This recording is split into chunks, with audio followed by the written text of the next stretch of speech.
Don't you, Marge?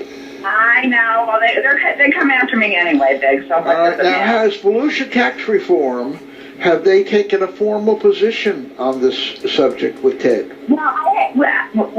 We didn't. I don't know, Margie, there was a whole bunch of noise, but I didn't recognize a word just then. I know. We haven't had a meeting recently to take a formal position, All right. but I have stood up on it. I'm sure that the whole board of Volusia Tax Reform, they know what's going on. Right. But we haven't taken a formal vote. No, we haven't taken a formal vote. I think you should really come out and do a press release, saying that we applaud this kind of citizen activity. I mean, this is in the best interest of everybody in Port Orange. Exactly, and I did do a letter to the editor, which was published in the News Journal, and email blasted that out and put it on social media.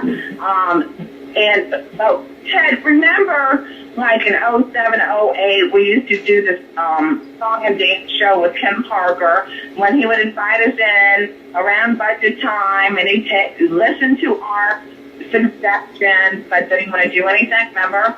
And wait a minute, you just asked him a question.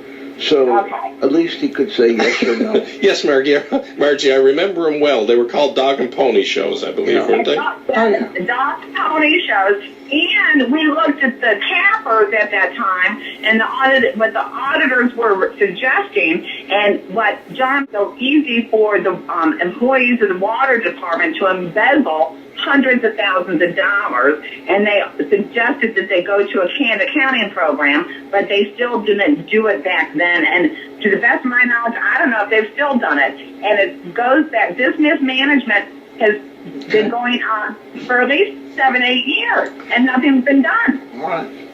All right, Margie, we thank you very much. Oh, and kudos to Ted, because most people would get so frustrated and so upset with government that they would give up. Well, I'm glad that Ted hasn't given up, and they don't want him involved, so now they threaten him because he's brought this stuff into the sunshine. You shouldn't shoot the messenger. They need to place the blame where the blame lies, and that's at the feet of the city council member.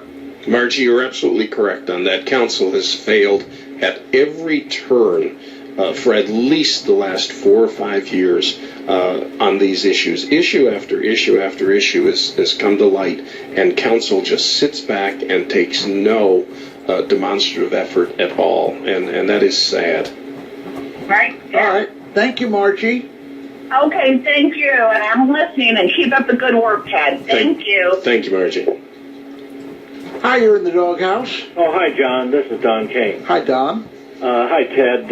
Ted, you don't sound like the abrasive character at all that people tend to call you. You sound like you're just inquisitive about your government. But I think he's nosy. Yeah, well, he's a good watchdog. Yeah. Yeah, I appreciate it. But going back about, I think, 3 years ago, Ted, there was a situation with the maintenance director's son had a key to the gate, and he was taking equipment home and selling it. Was that the maintenance director that just recently resigned, or did he resign? No, the other guy, he resigned a while back, didn't he, Ted? Yeah, no, Don, the issue you're speaking of broke in the spring of 2012, and the gentleman was the then current public works director, right. Warren Pike. That's who you're thinking of. Oh, Pike, yeah. Okay. But it sounds like the internal auditing system didn't seem to be working back there. Yeah, that's what Ted was telling us earlier, that they either recognized they had a problem and ignored it, or just never even recognized it. Did Ken Parker have a financial background?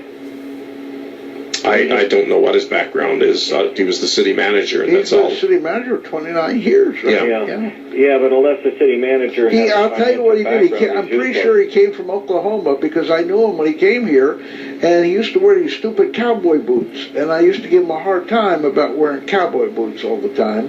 And then, of course, later on, he ditched the cowboy boots. But I'm pretty sure he came from Oklahoma. Well, the internal auditor system, Ted, that you had at that time, like 2012, did he report to the city manager, or did he report to John Shelley, or did he report directly to the mayor and the council? Who report? Whoever did the internal auditing. Oh, internal audit. Yeah, during this time where things were missing and nobody seemed to know. No, internal auditor always reports to the manager, except in Daytona Beach, where they pay the manager $250,000, Don, and they want to get an internal auditor to report only to the city commission. And I said to the nice folks over at the Sun Save Our Neighborhood meeting, I said, does that mean you don't trust your $250,000 manager? Well, even if you do trust your manager, I don't think the internal auditor should report to the... well, they always do. Didn't that one report to Parker or Casella? Yeah, Don, to answer your question, the internal auditor clearly reported to the manager. Now, on paper, the external auditor reports to council. Right. But for all practical purposes, he is reporting to the manager also. Who is the external auditor? In those days, it was Brent Milligan and Company out of New Smyrna, and our current auditor is James Moore out of Daytona. Any difference? No, I think they're both fine auditing companies. Capable, competent. The thing I was hunting for earlier, the management letter. That's. Have you looked at any of the management letters from them? Yes. That's the place where they usually say what the problems are. Yes, sir. That is typically where that's listed. So, Don, to answer your question, back in those days, on paper they're reporting to council, but the handoff of the recommendation and the auditee's response to those recommendations has always been a manager production, right. And council has never shown an interest in understanding the recommendations and/or ensuring that they were ever adequately implemented. Well, that's right. I think the most important element in city management is the internal audit system, and it's got to be they've got to report to the council. Okay. They should at least have the responsibility to ask the right questions. The city manager has a tendency maybe to cover things up. Yeah, well, that's the way Ted is explaining it, Don, is pretty much the way it happens in Volusia County government as well. Yeah. The other thing, John, is the problem in Holly Hill. There was the city manager had no financial background or understanding of finances, and that's why the wheels came off there. He was just totally incompetent. Tom Kelly told me the most important person in city or county government was the finance director. And when Tom Kelly was in serious trouble, he got Al Galt. You remember Al Galt?